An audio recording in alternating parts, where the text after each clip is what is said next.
Muita gente não acredita, mas a verdade é que nós temos um inimigo espiritual cujo objetivo é nos destruir. Jesus falou em João, capítulo 10, versículo 10, que o diabo veio para roubar, matar e destruir. E ele tem feito isso na vida de muita gente. Quando a pessoa não tem um problema, ela tem outro. Se não é uma coisa, é outra. Sempre tem algo na vida da pessoa que não deixa ela ser completamente feliz. Mas Jesus afirmou que ele veio para nos trazer vida e vida com abundância. Vida com abundância não significa apenas a pessoa ter muito dinheiro, mas sim uma vida plena, em todos os sentidos. Tem pessoas que têm mundos e fundos, mas ela não tem saúde, não tem paz, não tem alegria. Jesus veio para acabar com a maldade do diabo e nos proporcionar uma vida plena, sem dor, sem doença, sem escassez, sem sofrer humilhações, mas a pessoa não crê e ela não busca essa bênção. A maioria das pessoas que dizem crer em Deus, elas se conformam com a situação. Meus queridos, nós só temos essa vida para nos realizar como seres humanos. O nosso tempo aqui é muito curto. E se nós não lutarmos contra o mal, que a todo tempo tenta nos tirar a paz, ele vai impedir que nós sejamos felizes aqui na terra. E ainda vai nos arrastar com ele para a perdição. Não pensa que ele está de brincadeira com você. O demônio não brinca com ninguém. Ele tem ódio do ser humano. Ele tenta de todos os meios destruir a nossa felicidade. E de que forma ele faz isso? Nos convencendo a atender certos desejos que ele próprio coloca diante de nós, para depois nos condenar diante de Deus. Sem falar que muitos desses desejos são coisas que destruirão não só a nossa saúde, mas também a nossa moral. No fim de tudo, isso nos causará muito sofrimento. Qual a solução para que isso não aconteça? O apóstolo Paulo escreveu aos Gálatas, dizendo o seguinte: digo, porém, andai em espírito e não cumprireis a concupiscência da carne. Concupiscência significa um desejo desenfreado, uma coisa que você não consegue conter. E o apóstolo Paulo fala por que você não deve cumprir esses desejos desenfreados. Porque a carne cobiça contra o espírito e o espírito contra a carne. Ou seja, o corpo humano, ele deseja coisas que não são espirituais. Ele cobiça contra o espírito, contra a vontade do espírito. E o espírito deseja coisas completamente contrárias aos desejos do corpo. E estes opõem-se um ao outro para que não façais o que quereis. A todo tempo existe uma luta dentro de nós. A luta do espírito contra a carne, o corpo, o desejo carnal. Mas, diz o apóstolo Paulo, se sois guiados pelo Espírito, aqui está com letra maiúscula, Espírito, está falando do Espírito Santo, o Espírito de Deus. Se sois guiados pelo Espírito de Deus, não estáis debaixo da lei. Ou seja, você não está mais sujeito às penalidades e nem às maldições descritas na lei. Porque você está andando, procurando cumprir aquilo que o Espírito Santo fala com você. E aí o apóstolo Paulo relata quais são as obras da carne também. E as obras do Espírito. Ele diz assim: porque as obras da carne são manifestas, as quais são prostituição, impureza, lascívia, idolatria, feitiçarias, inimizades, porfias, emulações, iras, emulações, ciúmes, né? Iras, pelejas, dissensões, heresias, religiões diversas aí, invejas, homicídios, bebedices, glutonarias e coisas semelhantes a estas, acerca das quais vos declaro, como já antes vos disse, que os que cometem tais coisas, qualquer uma delas, os que cometem qualquer uma delas, não herdarão o reino de Deus. E ele fala quais são o fruto do Espírito. Como é que eu sei se eu estou andando em Espírito ou andando na carne? Se eu faço alguma dessas coisas que eu li acima, eu estou andando na carne. Eu estou sendo guiado pelo corpo humano. Mas o fruto do Espírito é caridade, amor fraternal, gozo, alegria, paz, longanimidade, benignidade, bondade, fé, mansidão, temperança. Contra estas coisas não há lei. E os que são de Cristo, aí o apóstolo Paulo deixa bem claro quem é de Deus e quem não é. Porque todo mundo fala que é de Deus, que crê em Deus e que é de Deus. Mas não é. O apóstolo Paulo diz aqui, ó, os que são de Cristo crucificaram a carne com as suas paixões e concupiscências. Como crucificou a carne? No batismo, quando você foi batizado em o nome de Jesus, foi batizado nas águas. Ali você morreu para o pecado e surgiu uma nova criatura, o seu espírito foi recriado. Então o apóstolo diz, os que são de Cristo crucificaram a carne com as suas paixões e concupiscências. Se vivemos em espírito, andemos também em espírito.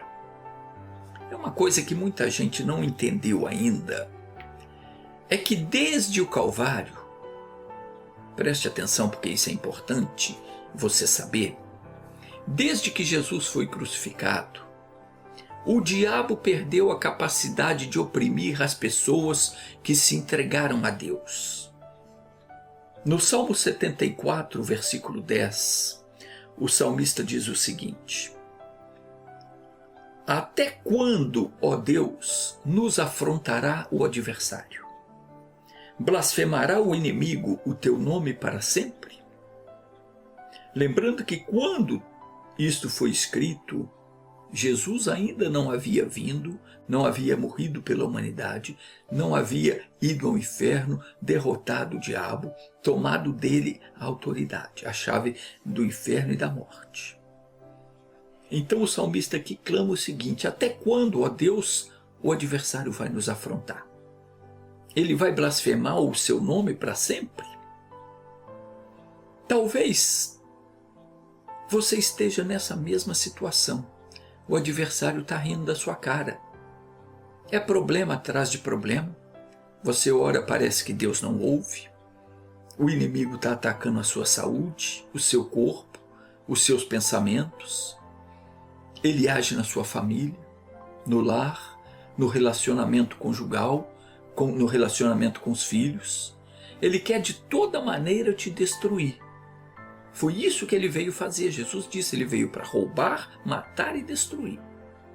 E ele tenta te atrapalhar no trabalho, no seu relacionamento com as pessoas, nas suas finanças ele mete a mão. Quando você pensa que vai equilibrar a situação, acontece alguma coisa e você é obrigado a fazer outra dívida. Onde quer que você vá, ele está sempre ali ao seu derredor, sempre atentando, aprontando alguma coisa para te prejudicar. E isso é uma afronta, é uma coisa que dá motivo para as outras pessoas blasfemarem de Deus, porque se você diz que você é de Deus, mas a sua vida está uma bagunça, as pessoas vão se perguntar: que Deus é esse que o fulano, a fulana diz que serve? Nós somos de Deus. E nós que somos de Deus, nós temos que andar em espírito e não permitir de modo algum que o maligno use a nossa mente, o nosso corpo, a nossa capacidade para fazer aquilo que Deus não aprova. Porque senão o nome de Deus vai ser blasfemado. E nós somos culpados disso, se nós andarmos de maneira que desagrada a Deus. O apóstolo Pedro, ele advertiu sobre isso. Ele disse: sede sóbrios, quer dizer, viva atento, prestando atenção nos seus caminhos. Vigiai, porque o vosso adversário, o diabo, anda em derredor, rugindo como leão e procurando a quem possa tragar. Você pode e deve repreender todo pensamento que não estiver de acordo com a Sagrada Escritura. Se você fizer isso, o mal jamais vai poder tocar em você. Veio um pensamento, veio uma ideia maldosa, repreende em nome de Jesus. Não deixe que o inimigo toque em você. Ele não tem mais poder de forçar você, de obrigar você a fazer aquilo que você não quer. Desde o dia em que o Senhor Jesus foi na cruz do Calvário, ele ali derramou o sangue dele para nos remir. Desde esse dia, o adversário perdeu a capacidade de nos obrigar a fazer o que ele quer. Antes ele fazia. Ele dominava a pessoa. Hoje não pode mais. A não ser que você se coloque debaixo do domínio dele. Mas se você não se firmar naquilo que a palavra de Deus diz e exigir que o mal saia da sua vida, ele vai continuar te oprimindo. O apóstolo Pedro, na segunda carta, ele escreveu o seguinte: visto como o seu divino poder nos tem dado tudo o que diz respeito à vida e à piedade, pelo pleno conhecimento daquele que nos chamou por sua própria glória e virtude. As pessoas muitas vezes lêem a Bíblia, não entendem. Quando Jesus exclamou lá na cruz do Calvário, está consumado, ele estava dizendo que todo o plano de Deus para a salvação da humanidade estava completo. Quando Deus criou o homem, Deus tinha dado ao homem todo o poder para dominar sobre a terra. Mas quando o homem foi enganado, ele permitiu que o diabo entrasse no mundo e tomasse dele essa autoridade para dominar sobre as coisas. Só que quando Jesus veio, ele destituiu o diabo dessa autoridade novamente. Ele tomou tudo de volta para nós. Então agora basta que nós venhamos a crer no que diz a Escritura para que isso passe a fazer efeito na nossa vida. Tudo o que diz respeito à vida e à piedade já nos foi dado naquele dia que Jesus venceu os demônios lá no inferno. Quando ele ressuscitou, ele já trouxe tudo isso para nós. Já está reservado para nós. Mas somente quando nós cremos é que essa bênção ela nos é entregue. O que é que diz respeito à vida? Saúde, paz, prosperidade, santidade, comunhão com o Senhor, ser cheio do Espírito Santo, tudo isso já foi dado para nós. Até o Espírito Santo, ele já foi dado, já foi determinado, ele vem sobre a pessoa que ama a Deus, automaticamente. Você não precisa ficar implorando para Deus te batizar com o Espírito Santo. Se você tem os mandamentos, tem a palavra de Deus e as cumpre, automaticamente você está provando que você ama a Deus. Você é amado por Ele. Jesus falou: será amado por mim, meu Pai o amará, viremos para Ele e faremos nele morada. Então nós temos tudo isso. Mas de que maneira nós recebemos isso? Pelo pleno conhecimento de Deus, pelo pleno conhecimento da palavra. Enquanto você não tiver um pleno conhecimento da palavra, você não sabe o que Deus preparou para você, você não toma posse. A pessoa que não busca viver em comunhão com Deus, ela não dedica um tempo para buscar conhecimento da palavra. Não põe a palavra em prática porque ela não sabe, não aprendeu. Essa pessoa ela não consegue vencer a tentação.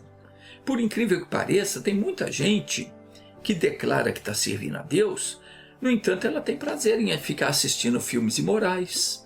Ela mente, ela furta, ela engana, por aí vai. Como é que essa pessoa está andando com Deus? Está andando da carne. E essas pessoas, elas não estão na mão de Deus, elas estão se enganando a si própria.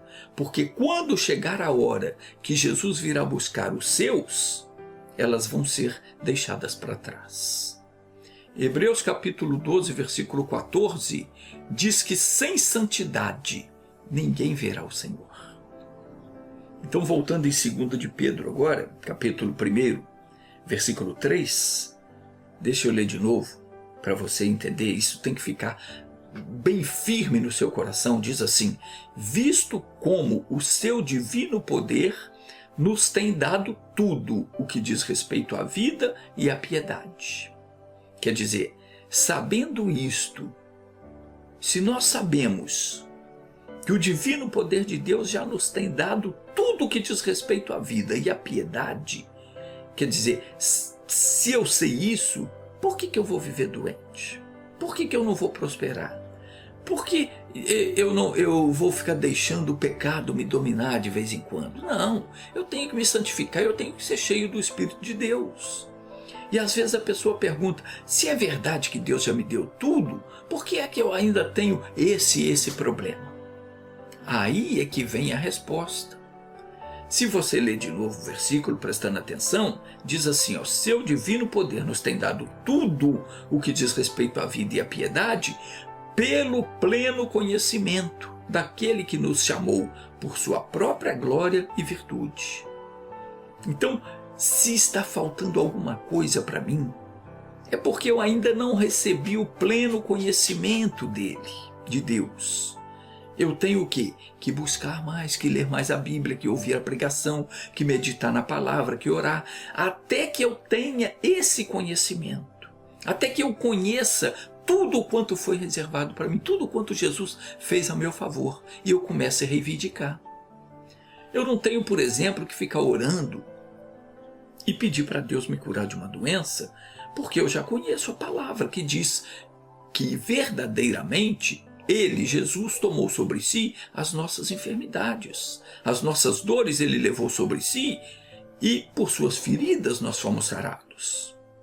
Se eu conheço a palavra, quer dizer, nesse sentido da saúde física, eu já tenho o pleno conhecimento. Então ele já me deu a saúde, pelo pleno conhecimento dessa palavra.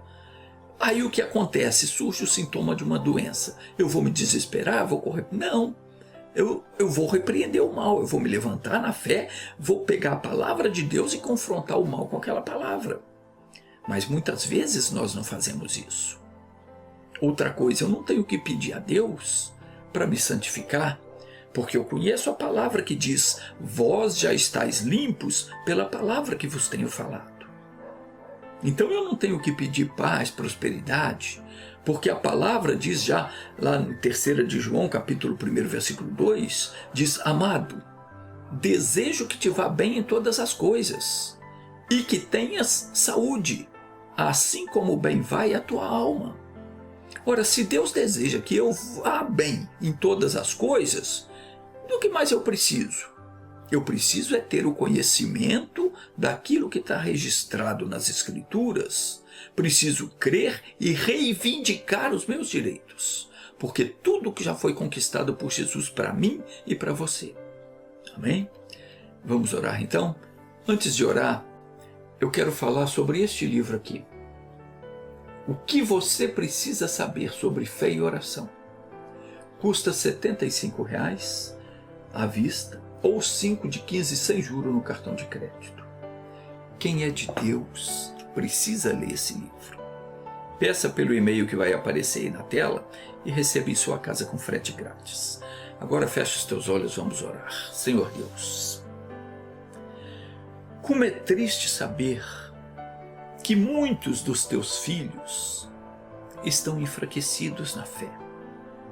E isso tem dado oportunidade ao inimigo para atacá-los. Mas, Senhor, eu peço misericórdia por essas almas, porque somos teus filhos, membros do corpo de Cristo, e não podemos permitir que o inimigo nos afronte, fazendo-nos sofrer, debochando da nossa fé em Ti. Ó Pai, se isso ocorre, o Teu nome é blasfemado. Então ajuda-nos a nos manter puros, que nós sejamos santos em toda a nossa maneira de viver, porque o Senhor nosso Deus é santo. Não devemos permitir ações do maligno em nossa vida. Os nossos olhos têm que ser puros. Nossas mãos precisam estar limpas. Nossa mente só deve pensar nas coisas em que há alguma virtude. E o nosso julgamento, Senhor, deve ser sobre a Tua santa palavra. A nossa oração, que é um julgamento, que seja sempre baseada na Tua palavra.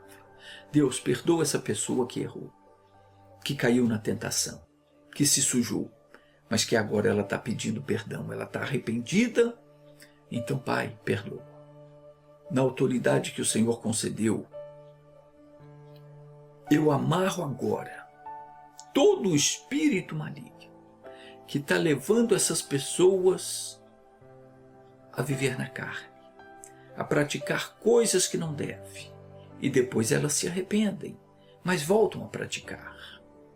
Pai, pois eu amarro esse maligno. Em nome de Jesus, eu proíbo que continue atormentando essa pessoa cujo coração pertence a Ti. Em nome de Jesus Cristo, todo mal saia da vida dela. Em nome de Jesus. Amém.